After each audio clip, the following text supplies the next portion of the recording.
최근에 나온 책 중에서 살아가는 힘은 어디에서 나오는가, 이런 제목의 책이 있습니다. 이 책은 이제 좀 연세가 들어가시는 어른들을 대상으로 쓴 책인데요. 부제가 이렇습니다. 나이가 들수록 더 생산적이고 만족스럽게 살아가는 법. 그래서 이제 이 책이 다루고자 하는 주제는 이겁니다. 건강하고 행복한 나이듦.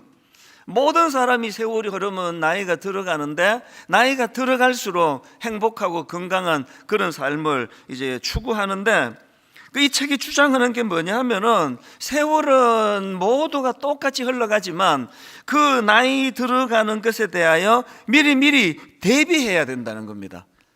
그래서 이 책에서 이런 말을 합니다. 오늘을 준비한 자만이 내일을 가질 수 있다. 참 와닿더라고요. 오늘을 준비한 자만이 내일을 가질 수 있다. 그러면서 권하는 게 뭐냐 하면은, 이게 나이가 들어갈수록 행복한 인생이 되려면은 이 목적성이 분명한 활동을 해야 된다, 그런 이야기를 합니다. 그 목차에 이런 제목이 나오는데요. 목적성, 땡땡하고 매일 아침 침대에서 일어날 이유, 그렇게 설명을 하는데요.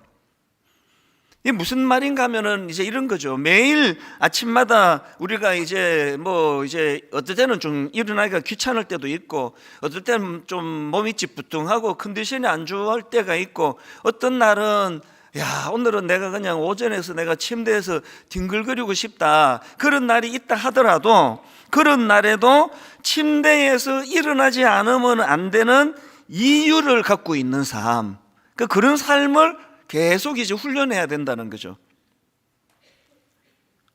그러면서 또 이제 또 한 가지가 뭐냐면, 그 책에 이런 내용이 있습니다. 97세 되신 할아버지인데요. 랍비 조시 스탬퍼라는 분이 그 글에서 이제 이런 말씀을 하십니다. 97세 할아버지 말씀을 한번 들어보세요. 즐거움을 찾는 비결을 알고 싶다고? 나는 매일 다른 사람이 조금이라도 나은 삶을 살 수 있도록 노력한다네. 그러다 보면 즐거움은 저절로 따라오지. 이 말씀을 지금 97세 어른이 하시는 말씀이거든요. 그러니까 이 두 가지를 조합하면 이런 거죠. 이 건강한 노년을 보내고 싶다면 목적성, 그래서 내가 일어나야 될 이유가 있는 거죠. 그래서 좀 귀찮은 날도, 가기 싫은 날도 또 일어나서 내가 그것을 향해 달려가야 되고, 그 다음에 두 번째, 그 일이 어떤 일이라 그랬죠? 매일 다른 사람이 조금이라도 나은 삶을 살 수 있도록 애쓰는 것, 이게 바로 그런 건강한 인생의 후반전을 위한 비결이라는 거거든요. 이게 딱 성경이 가르치고 있는 그 내용 그대로 아닙니까? 이 책이 기독교 책이 아닙니다. 일반 세상의 전문가 교수님, 일반 세상에서 이런 것들을 많이 연구하신 분이 두 분이 쓴 책이거든요. 제가 지난번에 설교하면서 그 자아팽창 시대 이야기를 해드렸는데요. 오늘 우리 시대가 왜 자아팽창 시대입니까? 이 마음속의 자아, 그러니까 이 나라는 존재가 풍선처럼 부풀러 올라가지고 다른 게 껴들 거리가 없는 거예요. 그래서 이제 이 시대는 지금 이 순간에 내 감정, 내 지금 기분이 어떤가? 이거를 방해하는 건 용납이 안 되는 거죠. 그리고 내 기쁨, 내 유익, 그리고 나의 행복, 이것만을 위해 살아가도록 부추기는 게 이게 자아팽창 시대의 특징인데요. 그런데 참 이게 딜레마가 뭐냐 하면은, 제가 이 자아팽창 시대는 실패한 모델이라 그랬잖아요. 미국에서, 유럽에서 해보니까 이렇게 자기 중심, 자기를 위하고 자기만을 위하는 삶이, 이게 사실은요, 점점 나이 들수록 사람을 우울하게 만들고 불면증을 가져오고 그런 것들을 양산하는 거더라는 거죠. 제가 방금 소개해드렸던 그 책에서는 이런 극단적인 자기 위주로 살아가는 이 시대와는 조금 이제 다른 삶을 살아야 된다, 이제 그런 걸 제가 그 책에서 발견을 했고요. 그런가 하면은 제가 이 책을 읽고 있던 때에 20대 중반 청년이 쓴 블로그의 글인데요. 우연히 제가 이 글을 봤는데 제목이 이렇습니다. 개강을 앞두고, 이렇게 대학생인 것 같아요. 개강을 앞두고 땡땡 20대 중후반에도 고등학생처럼 살 수 있었던 비결. 이게 지금 좀 자조 섞인 이야기, 자기 스스로를 비웃는 표현이에요. 20대 중후반에도 고등학생처럼 살 수 있었던 비결, 그렇게 스스로를 비웃는 차원으로 이런 제목을 만들었는데 내용을 한번 들어보십시오. 20대 중후반에도 고등학생처럼 현실 감각 없이 혼자서만 뒤처질 수 있었던 비결. 친구들은 졸업하고 취업하고 인생 설계하며 똑부러지게 살아가는데 한때는 똑부러지다는 소리를 들었던 제가 어느 순간 바보처럼 살게 된 비결. 자기를 엄청 비웃고 있습니다. 그러면서 이제 그렇게 된 이유를 이 따옴표를 해갖고 이렇게 표현합니다. 20대 초반에 잘못 세운 롤 모델, 콤마하고 20대 중후반에 큰 역풍으로 돌아오리. 그 다음 내용도 들어보십시오. 저는 이 시기, 20대 초반을 말합니다. 저는 이 시기를 아주 잘못 보냈습니다. 금수저들을 롤 모델로 삼으면서 온라인에 떠도는 아이돌을 좋아하면서 가장 잘못된 롤 모델을 세우게 됩니다. 삐까번쩍 화려하고 돈 많은 이들을 선망하던 별거 아닌 시간들이 쌓여서 20대 중후반에 나쁜 결과가 되어 돌아오더군요. 그러면서 하는 말이 이래요. 누구를 부러워하느냐에 따라 5년 뒤 내 모습이 달라진다. 이 20대 중반밖에 안 된 청년인데요. 제가 이 글을 보면서 막 엄청 수십 년 산 사람이나 짧은 20몇 년이라도 깨닫는 그 사람이 지혜자구나. 이 청년이 쓴 또 다른 글인데요. 제목이 이렇습니다. 만약 내가 20대 초반으로 돌아갈 수 있다면. 중반이 초반으로 돌아간다는 게 나 무슨 소리인지 모르겠는데 하여튼 돌아간다면, 만약 내가 20대 초반으로 돌아갈 수 있다면, 그러면서 이제 내용이 이렇습니다. 내 인생의 롤 모델을 잘 세우는 것이 중요하다. 열심히 사는 사람들을 롤 모델로 세울 것이다.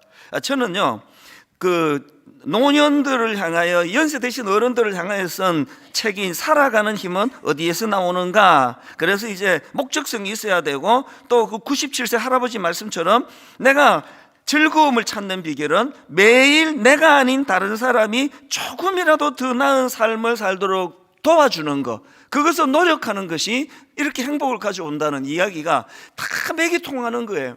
20대도 깨닫는, 그리고 또 90대 할아버지도 그것을 정언하는 게 바로 이게 성경이 계속 강조하는. 그래서 저는요, 지난 한 주 내내 요즘에 계속 묵상하고 있는 말씀이 이겁니다. 이사야 32장 8절. 존귀한 자는 존귀한 일을 계획하나니 그는 항상 존귀한 일에 서리라. 또 세 번역으로. 그러나 고귀한 사람은 고귀한 일을 계획하고 그 고귀한 뜻을 펼치며 삽니다. 지난주 제가 언급해드렸던 이 구절을 한 주 내내 제 마음에 담고, 하나님, 제가 참 하나님의 자녀, 십자가로 구원받은 존귀한 자녀가 되었는데 존귀한 일을 계획하고 존귀한 일을 행하며 사는 그런 하나님의 사람 되기를 원합니다. 마음에 그런 결의가 많이 나온 한 주간이었습니다. 그래서 제가 지난주에 마태복음 4장 23절 24절 말씀을 가지고 예수님이 하셨던 3대 사역에 대해서 이제 오늘은 범위를 조금 더 확장을 해서 마태복음 4장의 흐름을 가지고 말씀을 또 조금 더 깊이 나누어 보려고 합니다. 지난주 우리가 살펴보았던 마태복음 4장 23절이 예수님의 3대 사역을 담고 있습니다.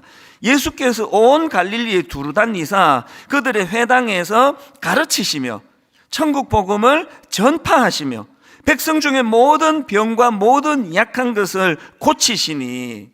그래서 가르치시고 전파하시고 치료하시고 고치시는 사역, 이게 예수님의 3대 사역이라고 지난주에 이제 마태복음 4장 23절 24절 가지고 말씀을 나누었는데요. 이제 이 그림을 좀 더 확장을 해보자고요. 이 4장 전체의 흐름을 보면은 이제 마태복음 4장으로 와서 앞부분에 예수님이 광야에서 마귀에게 시험을 받으세요. 근데 그 예수님이 그 마귀의 시험을 너무나 멋지게 깔끔하게 그것을 극복해 내시고, 그리고는 이제 예수님의 공적인 사역이 시작이 됩니다. 그 선언처럼 알리는 선포가 그게 마태복음 4장 17절 오늘 본문인데요. 한번 보십시오. 이때부터 예수께서 비로소 전파하여 이르시되 회개하라 천국이 가까이 왔느니라 하시더라. 그렇게 예수님의 공적인 사역을 선포하시고는, 그리고는 이제 지난주 우리가 살펴봤던 예수님의 3대 사역, 온 갈릴리를 두루 다니시면서 가르치시고 전파하시고 치료하시는 사역을 하셨는데요, 그 선포하시고 온 마을을 다니면서 그런 일을 행하시기 전 그 중간에 하나를 더 하셨어요. 그게 뭐냐 하니까 제자를 부르시는 거였습니다.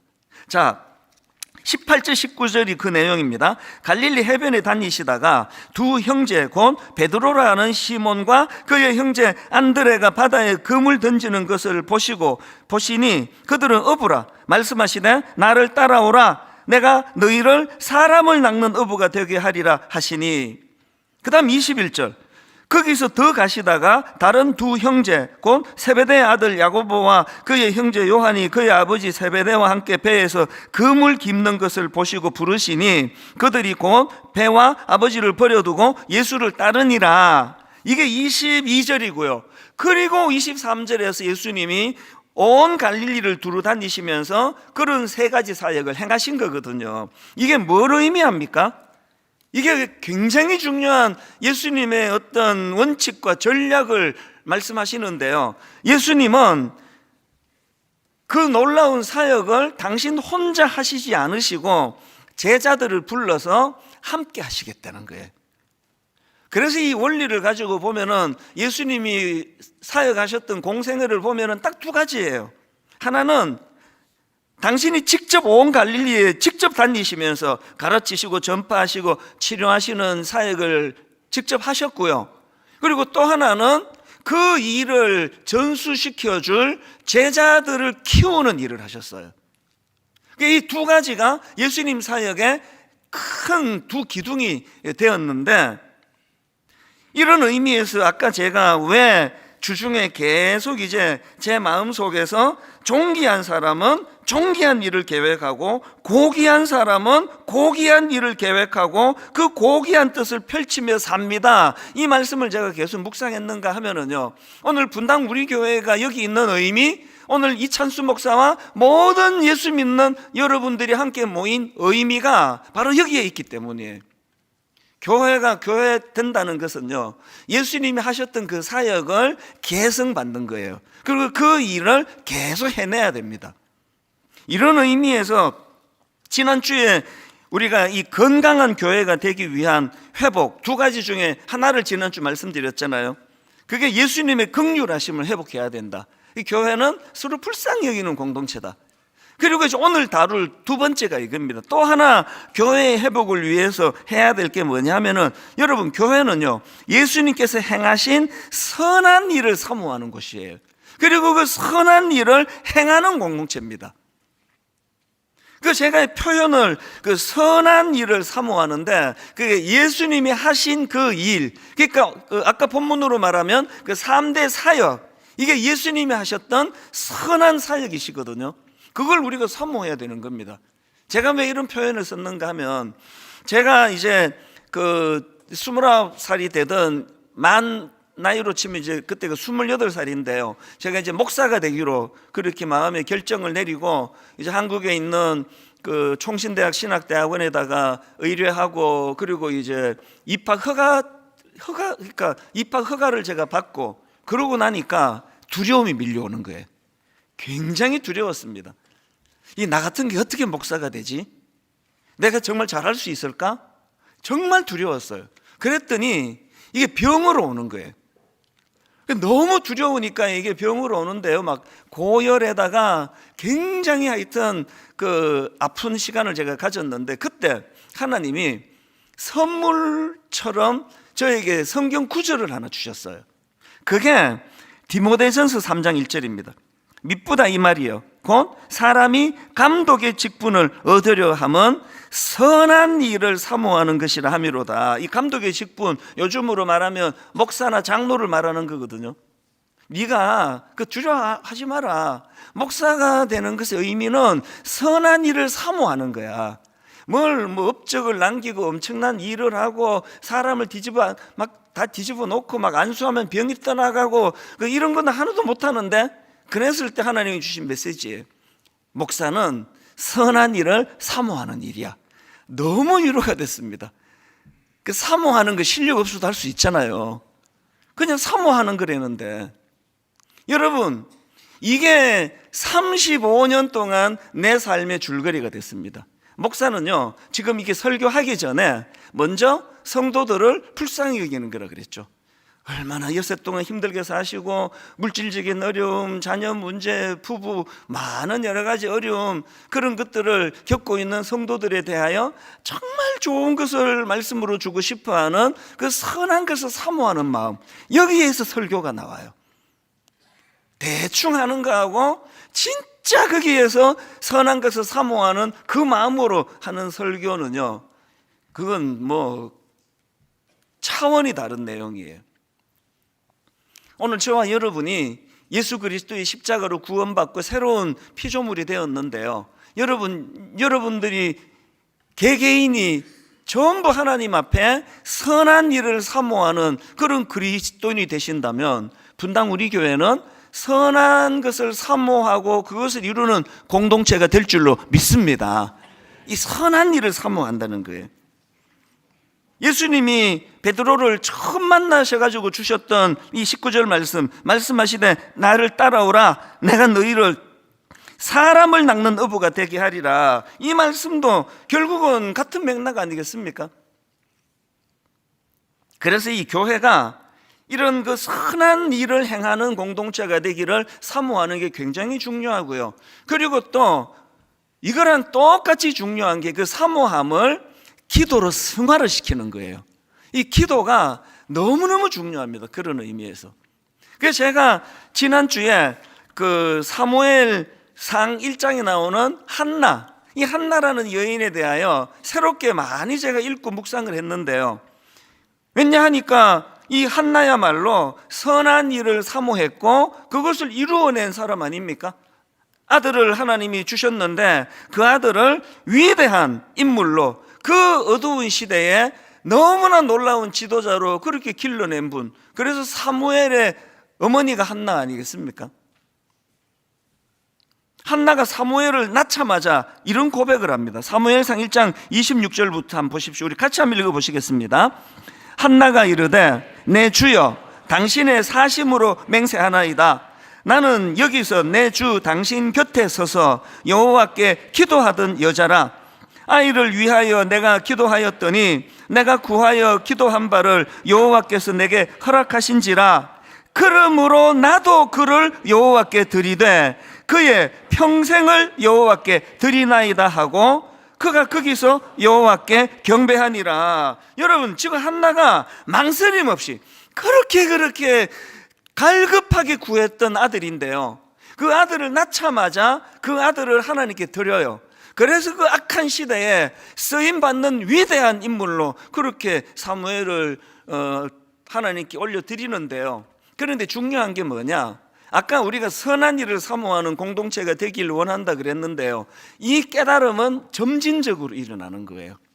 한 번에 확 철드는 사람 거의 없습니다. 계속 점진적으로 깨달아가고 성장하는 거거든요. 한나가요, 그 아들, 귀한 아들 사무엘을 시대와 민족을 위하여 하나님께 드리는 그 일이 이게 처음부터 있었던 게 아닙니다. 한나가 처음부터 기도할 때 기도가 굉장히 단순한 이유예요. 그 질투심 때문에.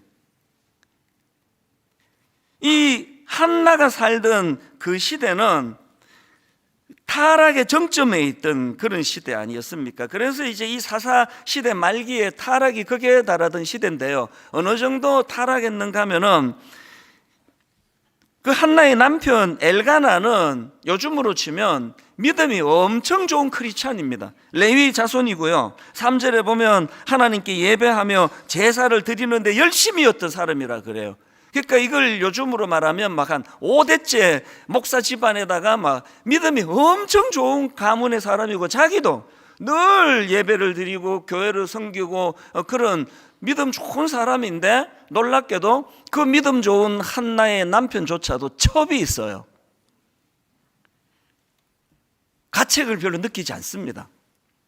요즘에 교회가 욕을 좀 먹는 거는 세상이 너무 타락해 있으니까 크리스찬들도 뭐 다를 거 없더라, 많은 사람들이 세상에서 물들어가는 그 때문에 욕을 먹는 거랑 좀 비슷한 상황이에요. 그래서 이제 한나가 괴로움을 당하는 거는, 이게 참 드라마를 봐도 그렇고 참 신기해요. 진짜 그 생명을 잉태해야 되는 사람은 잘 안 되고, 꼭 이게 첩이 또 이렇게 잘 나와요. 이 한나의 집이 딱 지금 그 상황입니다.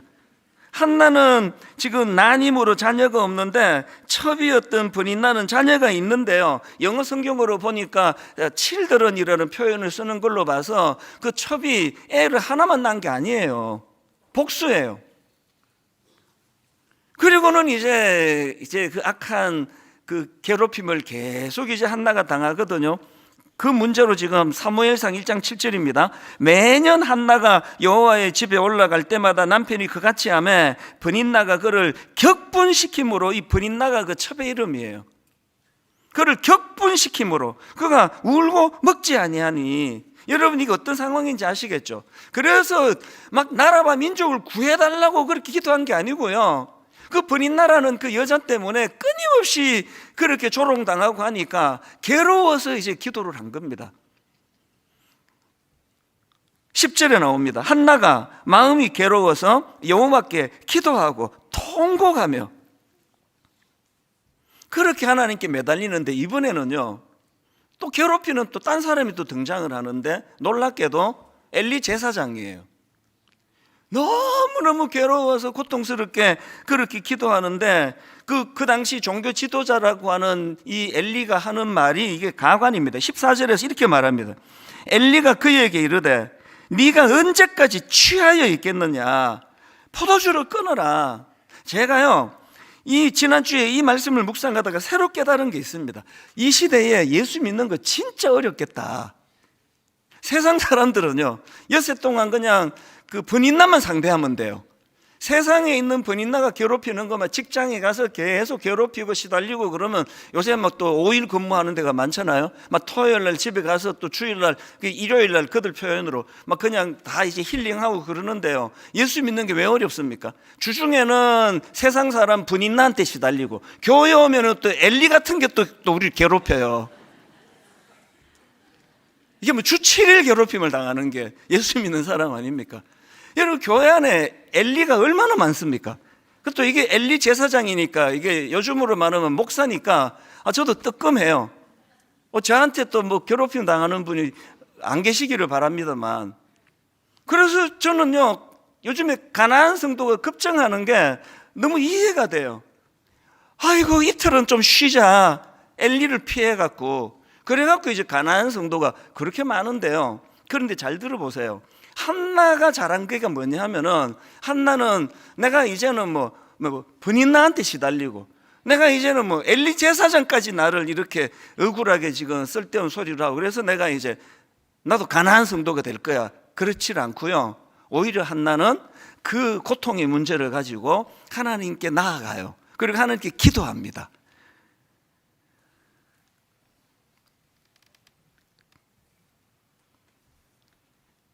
다락방이 이제 오픈이 됐는데요, 너무 여러분 막 다락방 가서 내가 거기 가서 상처도 치료받고 난 대접도 잘 받고 다락방 가가지고 막 너무 기대가 돼 설레, 그러면 가지 마세요.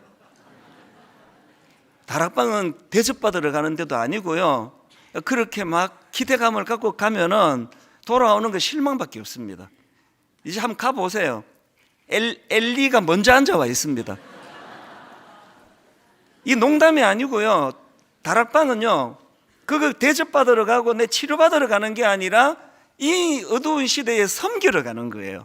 서로 섬기면서 그 섬김이 결국은 나에게로 돌아오는 이 원리를 누리는 게 이게 다락방이거든요. 그래서 엘리가 그렇게 안 그래도 지금 죽고 싶은 이 한나라는 여인에게 그런 억장이 무너지는 그런 소리를, 오해의 소리를 해대니까 한나가 이렇게 이야기를 해요. 어떻게 설명하는가 하니까 15절입니다. 한나가 대답하여 이르되 내 주여 그렇지 아니하니이다. 나는 마음이 슬픈 여자라. 포도주나 독주를 마신 것이 아니요 여호와 앞에 내 심정을 통한 것뿐이오니. 이게 참 멋진 말 아닙니까? 기도를 이렇게 정의했어요. 여호와께 내 심정을 통하는 게 기도래요. 그런데요, 이때 자기가 하나님과 심정을 통했다고 하지만 사실은 이 단계만 해도 한나는요, 하나님 앞에 그냥 자기 아픔과 상황을 그냥 들이퍼부은 것 뿐이에요. 이 심정을 통한 게 쌍방이 아니고요, 이때만 해도 일방인 일방. 왜 하나님은 나한테 자녀를 안 주시느냐고, 왜 하나님은 저 분인나 같은 못된 거 처치를 안 하시느냐고 막 들이퍼붓는 걸 지금 하나님과 심정이 통했다는 거예요. 그랬는데 여러분, 이 기도가 중요한 게 뭐냐면은 이렇게 낮은 단계로 하나님과 소통하는데요, 그 기도가 어떻게 발전하는 겁니까? 하나님과 쌍방의 심정을 통하는 것으로 발전해 가는 거예요. 뭘 보면 압니까?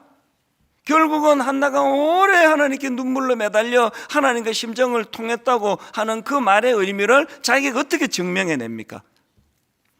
그렇게 어렵게 아들을 낳았는데 그 아들을 하나님께 왜 드리느냐고요. 이제 한나가 어느 단계입니까? 자기의 심정도 하나님께 다 토해놓았지만 그 악하고 어두운, 그래서 그 사사기 말기는 영적으로 불임의 시대라 그러거든요. 그 불임의 시대, 그 악한 시대에 아버지 하나님의 마음이 어떠실까? 그 마음을 이제 쌍방으로 통하기 시작한 거예요. 그랬기 때문에 그 하나님 앞에 이 소중한 아들을 드립니다. 오늘 여기 예배 드리시는 분은요, 딱 세 종류예요. 첫 번째 종류는, 아니 그 하나님과 심정을 통한다는 게 무슨 말이고 도대체 그게 무슨 말인지 모르겠네.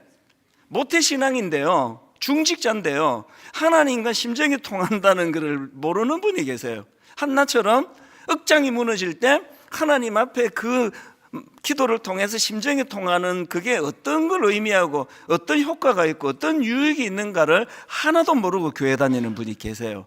그런가 하면 두 번째 부류는 중간 단계인데요, 조금 나아요. 그런데 그 심정을 자기는 통한다 말하는데 그게 일방통행이에요. 하나님의 심정은 관심도 없고 내 심정을 토하는 걸 나 하나님의 심정을 통해. 여러분, 통하는 건요 같이 이루어지는 거예요. 부부가 그 남편과 아내가 서로가 통해야만 이게 우리 부부는 심정이 통한다는 거지, 상대방에 대해서는 하나도 그 아픔을 무관심하게 알아주지도 않으면서 자기 얘기만 들이퍼붓는 거를 심정이 통한다 그러면 안 되는 거잖아요. 믿음이 꽤 좋다고 생각하는 분 중에 이 두 번째 부류가 제일 많습니다. 그런가 하면 저는 소수라 생각하는데요, 하나님과 쌍방의 심정이 통하는 분이 계세요. 그래서 정말 이 혼란한 이 시대에 아버지 하나님 마음을 헤아리면 눈물이 나요. 아버지 하나님께서 이 악한 시대에, 이 배교의 시대에 얼마나 탄식하고 계실까. 많은 헌신자들, 기도하는 분들 다 여기서부터 나오는 거거든요. 여러분은 어느 부류에 속하신 크리스찬이세요?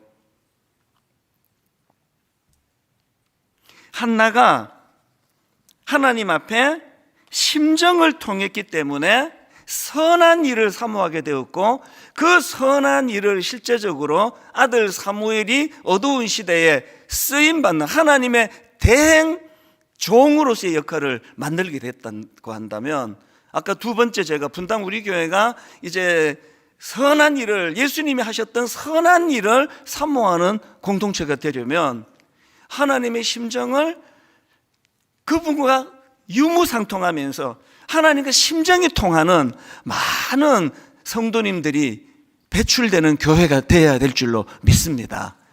베드로도 마찬가지예요. 베드로도요, 맨 처음에 마태복음 4장 19절에서 예수님이 그를 부르실 때 하신 말씀입니다. 말씀하시되 나를 따라오라. 내가 너희를 사람을 낚는 어부가 되게 하리라. 그 이후로 제가 베드로의 행보를 쭉 보니까요, 베드로는요 이 말의 뜻을 1도 몰랐습니다. 사람을 낚는 어부가 뭐고 그렇게 끝났어요. 그랬는데 베드로가 그럼에도 불구하고 주님을 따랐고 계속 주님의 가르침을 받아오다가 그 사람을 낚는 어부가 되리라의 말이 뭘 의미하는지를 어느 날 탁 관통하는, 깨닫게 되는 그런 그 지점이 있는데요, 그게 놀랍게도 가장 비참할 때예요. 여러분 다 아시다시피 베드로가 예수님 십자가 지실 때 예수님을 배신해 버리잖아요. 팔아 버린단 말이죠. 마음으로 이제 예수님을 저주해 버린단 말이죠. 말로서. 그래서 이제 베드로는 완전히 밑바닥까지 내려갔는데요, 그런데 예수님이 부활하신 후에 그 베드로를 찾아오세요. 제가 이 말씀을 묵상하면서 내가 예수님 같으면 난 걔 안 봐요. 그래서 이제 우리 교회 출신들 한번 모여라 그러는데 그 베드로는 빼고 오라 그래라. 나 걔는 안 보고 싶다. 그 가룟 유다는 지가 알아서 꺼져갖고 다행이고, 그 베드로도 어떻게 걔는 부르지 마라. 글쎄 내가 암만 생각해도 좀 그럴 것 같아요. 뭐 여러분은 어떨 것 같으세요? 그런데 예수님은 그 베드로를 찾아가세요. 그리고는 그 이제 뭐 나중에 성경 읽어보세요. 그 베드로가 그렇게 비참하게 주님을 배신하던 그 유사한 분위기를 주님이 만드시고요, 그리고는 질문을 그냥 이렇게 회피하지 않고 쑥 들어가세요. 그게 바로 이 말씀입니다. 요한복음 21장 15절입니다. 그들이 조밥 먹은 후에 예수께서 시몬 베드로에게 이르시되 요한의 아들 시몬아, 네가 이 사람들보다 나를 더 사랑하느냐? 우리 같은 사람에게 물으면 그냥 이게 일반적인 말씀이니까 뭐 생각 없이 그냥 예, 주님 사랑합니다 그랬을 텐데요, 이 상황에서 베드로는 제가 이렇게 상상해 보니까 그냥 이렇게 심장이 툭 떨어졌을 것 같아요. 왜 물으시지? 이 질문 왜 하시지? 그 주님, 내가 주님 사랑합니다 그랬더니 참 주님 잔인하세요. 직면시키는 게 이런 거예요. 그 다음 두 번째 질문하면 똑같은 질문 16절, 또 두 번째 이르시되 요한의 아들 시몬아, 네가 나를 사랑하느냐 하시니. 그래서 이 뭐 두 번째까지는 뭐 아까 말 못 알아들으셨나? 근데 주님 사랑합니다 그랬더니 한 번 더 하십니다. 17절, 세 번째 이르시되 요한의 아들 시몬아, 네가 나를 사랑하느냐? 그랬더니 베드로가 그렇습니다. 주님, 제가 주님을 여전히 사랑합니다. 그랬더니 주님이 주신 동일한 말씀이 이거 아닙니까? 요한복음 21장 15절, 이르시되 내 어린 양을 먹이라 하시고, 16절 이르시되 내 어린 양을 치라 하시고, 그리고 17절은 다 읽어드릴게요. 세 번째 이르시되 요한의 아들 시몬아, 네가 나를 사랑하느냐 하시니, 주께서 세 번째 내가 나를 사랑하느냐 하심으로 베드로가 근심하여 이르되 주님, 모든 것을 아시오매 내가 주님을 사랑하는 줄 주님께서 아시나이다. 예수께서 이르시되 내 양을 먹이라. 베드로가요, 이 과정에서 주님이 지금 자기가 그 끔찍한 배신의 자리를 직면케 하신다는 것도 알았고요, 그래서 베드로가 마지막으로 내가 주님 사랑하는 거 주님 아십니다, 이 말 속에는 분명히 이런 말이 포함됐을 것 같아요. 예수님, 그날 내가 참 비참하게 주님을 팔아버렸는데요, 사실은 그 순간에도 저는 주님을 사랑했습니다. 제가 너무 겁이 많고 내가 너무 비겁하고 내가 두려웠을 뿐이지, 주님을 부인하고 배신하던 그 순간에도 저는 주님을 사랑했습니다. 그런 고백을 세 번째 질문을 통해서 베드로가 하게 됐다고 생각하는데요, 그랬더니 주님이 내 양을 먹이라 그러는데, 저는 지난주에요, 신학 공부한 지 35년이 지나는 동안에 모르고 있던 거 하나를 제가 깨달았습니다. 이 말씀에서 뭘 깨달았냐 하니까요, 지금 예수님이 베드로에게 당부하시는 내 양을 먹이라 할 때 양이 어떤 상태의 양이었는가, 그게 지난주에 살펴본 마태복음 36절입니다. 자, 35절부터 한번 보십시오. 예수께서 모든 도시와 마을에 두루 다니사 그들의 회당에서 가르치시며 천국 복음을 전파하시며 모든 병과 모든 약한 것을 고치시니라. 무리를 보시고 불쌍히 여기시니 이는 그들이 목자 없는 양과 같이 고생하며 기진함이라. 지금 예수님께서 베드로를 치료해 주시고 용서해 주시고 회복시켜 주시면서 내 양을 먹이라 할 때 그 양은 목자 없는 양 같아서 유리방황하고 혼란을 겪고 갈등을 겪는 그 시대 사람을 이야기하는 거거든요. 오늘 교회가 베드로같이 넘어지는 사람도 있고 베드로같이 목사인데도 실족하는 사람이 있고 이 모양 저 모양으로 교회가 지금 너무너무 어렵지만 기어이 우리가 회개하고 일어서야 되는 이유가 있다면 오늘 주님이 우리에게 맡기신 사명은 목자 없는 양이에요. 양 같은 사람들이에요. 유리방황하고 혼란에 빠지고 수없이 강조하지만 지금 오늘 이 시대는 말로 다 할 수 없는 혼미한 시대 아닙니까? 우리가 기어이 등불을 밝혀야 되는 이유가 있다면, 그리고 여러분 누구라서 한나처럼 괴롭지 않은 사람이 있냐고요? 직장에서 안 괴로운 사람이 있습니까? 교회에 중직자 치고 교회에 성가대 봉사하고 안내하고 주차 봉사하고 우리 일만성도 파수운동 끝나고 너무 혼란스러울 때 그때 어떤 사람 주차 봉사하는 분한테 침도 뱉고 그랬어요. 세상에 그런 침뱉음을 당하면서도 그거 닦아내고 봉사해야 되는 이유가 어디에 있느냐 하면 그 사람이 바로 목자 없는 양 같아서 그런 거예요. 여러분의 상처가, 여러분의 아픔이 그게 재료가 돼서 하나님과 심정을 통하게 만드는 도구가 되게 할 수 없습니까? 저도 아파요. 토요일만 되면 언제 내가 은퇴하나? 주일 되면 다시 힘을 얻고 이 7일로 반복 사이클이 돌아간 지가 꽤 됩니다. 누가 상처를 안 받느냐고요? 교회 안에는 상처 준 사람이 없다고요? 천만의 말씀이에요. 교회 안에 미숙한 사람이 더 많잖아요. 아니, 다락방 이야기 농담이 아닙니다. 각오하고 가셔야 돼요.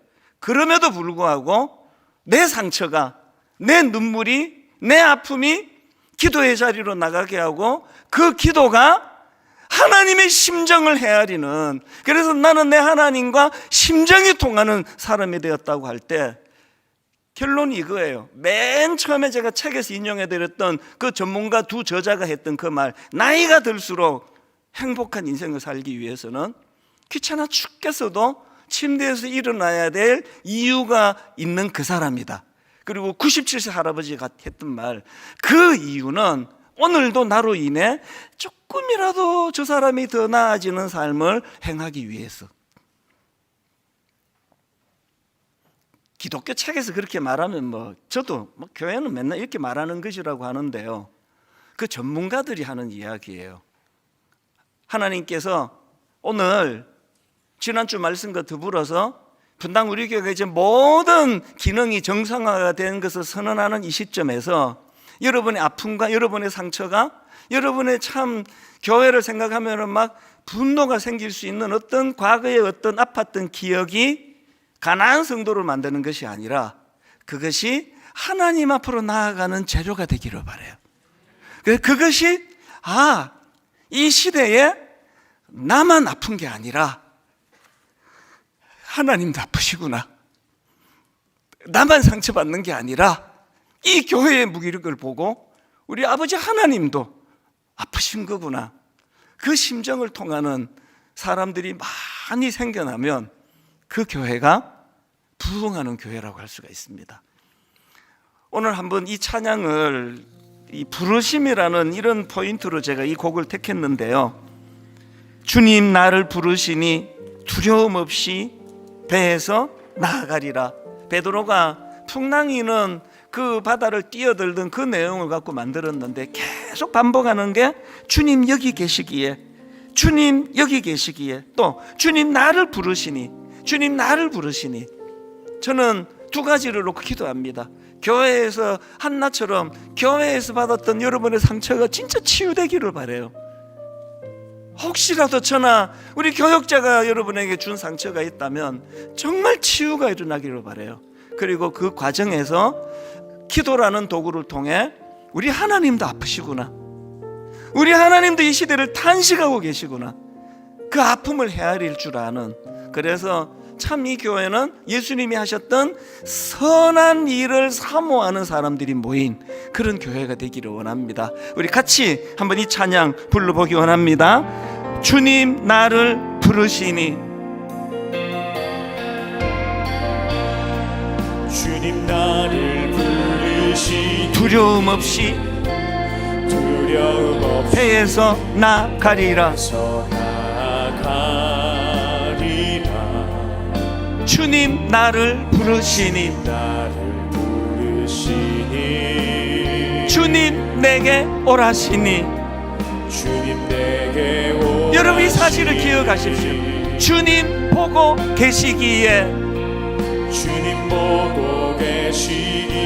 의심치 않고 바다를 걸어가리라. 여러분 이 사실을 기억하십시오. 주님 보고 계시기에, 주님 여기 계시기에, 마음이 상하고 힘들고 참 어지럽거렸지만 주님 여기 계시기에 이 깊은 바다가 반석이 되고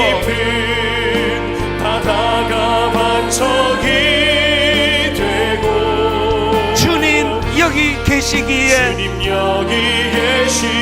반석 위를 내가 걸어가리라.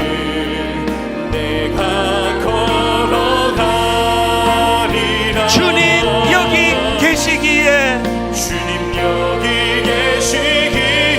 저 거친 파도가 반석이 되고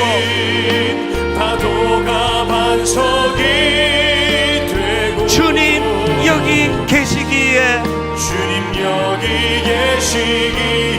반석 위를 내가 걷습니다. 우리 다시 한번 이렇게 노래합니다. 주님 나를 부르시니, 두려움 없이 배에서 나가리라.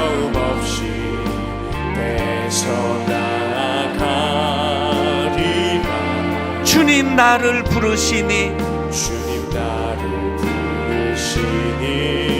주님 내게 오라시니. 내가 안주하고 있는 배에서 뛰어내려야 물류를 걷는 기적을 경험하는 주님 보고 계시기에 의심치 않고 바다를 걸어가리라.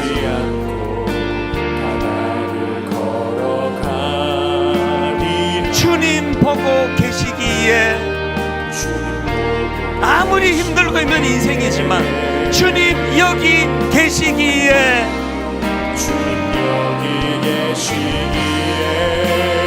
주님 여기 계시기에 이 깊은 바다가 반석이 되고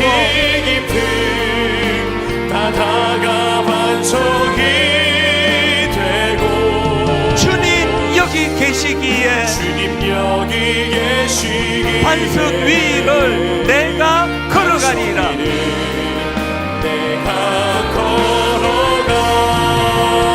주님 여기 계시기에 저 거친 파도가 반석이 되고 아무리 세상살이가 힘들고 어려워도 주님 여기 계시기에 반석 위를 내가 걷습니다. 그래서 이 믿음을 가지고 힘을 얻어 선포합니다. 주님 다시 오실 때까지, 주님 다시 오실 때까지 힘을 내셔야 돼. 나는 일어나 달려가리라. 주의 영광 온 땅 덮을 때 나는 일어나 노래하리. 하나님과 심정이 통하는 자들의 노래입니다.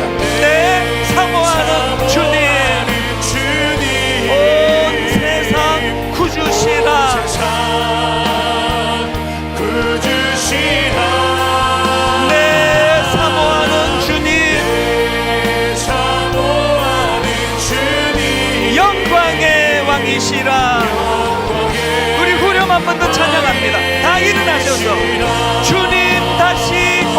때까지 주님 다시 오실 때까지 나는 일어나 달려가리라. 주의 영광 온 땅 덮을 때 힘을 얻어 달려갑니다. 나는 일어나 노래하리. 내 사모하는 주님 온 세상 구주시라.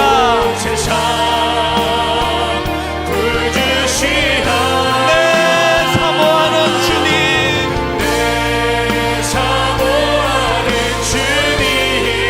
영광의 왕이시라. 영광의 왕이시라.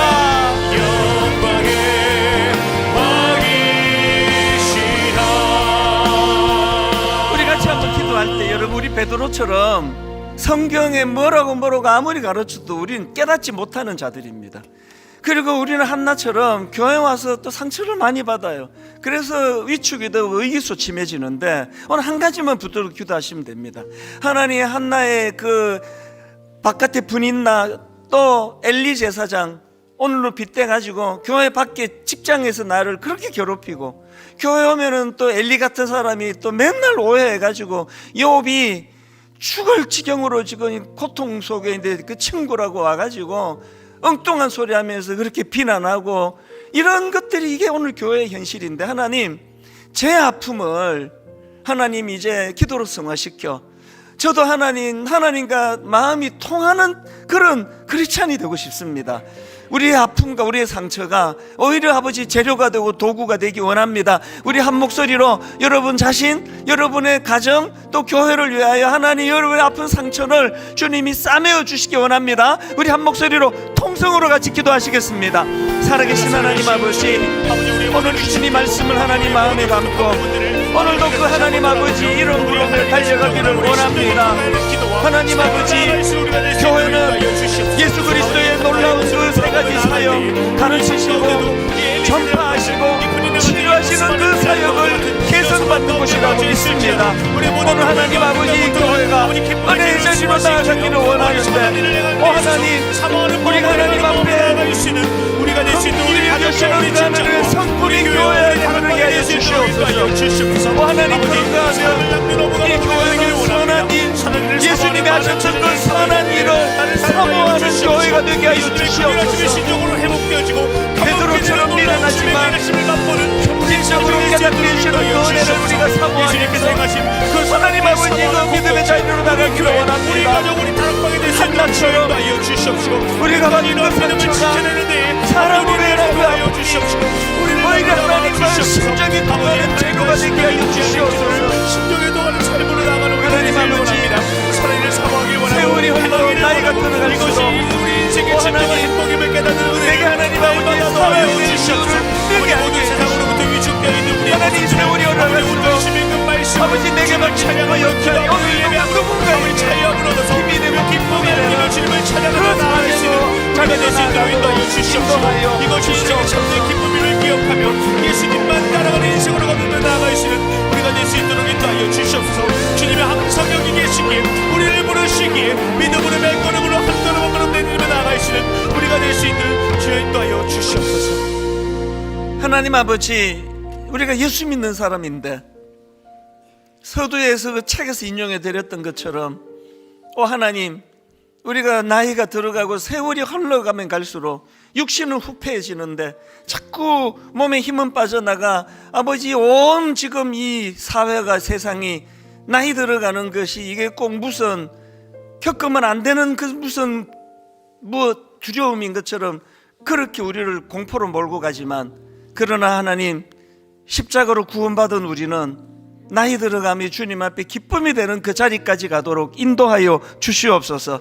그러기 위하여 하나님, 연세가 70이 되고 80이 되고 90이 된다 할지라도 매일 아침마다 침대에서 일어나 나와야 될 수 있는 목적성, 그런 목표가 있는 인생이 되게 하여 주시옵소서. 그리고 하나님, 그 97세 할아버지가 그렇게 고백했던 것처럼 그 일이 내가 오늘 이렇게 99살까지 살아가는 이 과정에서 매일마다 자기로 하여금 참 누군가는 더 새로워지고 누군가는 더 회복이 되어지는 그 일의 쓰임을 받을 때 너무 행복하게 그렇게 살아갈 수 있다라고 증언해 주는 그 말이 딱 성경에서 가르쳐 주시는 바람직한 인간 상인 줄로 믿습니다. 하나님 오늘 주신 말씀을 마음에 담고 이제 하나님 20대 젊은 청년들은 20대여서 나이가 점점 들어가 참몸에 힘이 빠져가는 그런 어른 세대는 어른 세대여서 힘든 게 이 세상살이인데 오 하나님 한나처럼 사람에게 받은 그 상처가 오히려 하나님과 심정을 통하게 하는 재료가 되고 도구가 되는 것처럼 우리의 결핍이 우리의 연약함이 하나님 앞으로 나아가는 재료가 되고 도구가 되게 하여 주시옵소서. 이번 한 주간 참 나는 나이가 젊건 나이가 많이 들었건 참 목적성을 갖고 사는 게 이런 거구나. 주님이 주신 그 사명을 따라 기쁜 가운데 한 주간을 거뜬히 살아내도록 주님 인도하여 주시옵소서.